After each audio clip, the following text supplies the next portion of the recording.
Si Papa hindi sumusuko pero hindi ibig sabihin hindi siya nauubos. Kasi araw-araw siyang pumapasok kahit masakit ang likod, kahit kulang ang tulog, kahit pa'y iniisip na bayarin na kapag kailangan sa bahay, gagawa siya ng paraan. Kapag may problema, siya unang hinahanap pero kapag siya ang tahimik, bihirang may magtanong kung bakit. Sanay kasi ang lahat na kaya niya.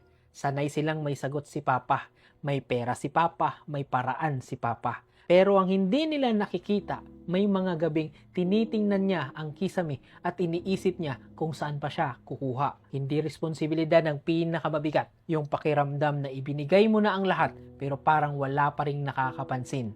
Kapag kulang, napapansin agad. Pero yung pagod niya, yung kaba niya, yung takot niyang mabigo kayo, tahimik lang. At minsan, hindi po siya nagsasalita dahil ayaw niyang dagdagan pa ang problema.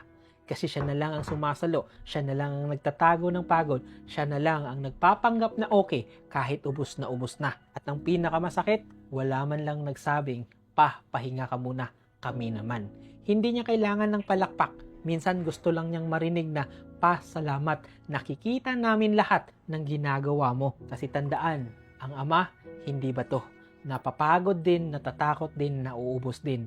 At ang pinakamasakit, baka dumating yung araw na saka lang ninyo mapansin kung gaano kabigat ang matagal niyang pasan kapag hindi niya na kayang bumangon at tumulong ulit.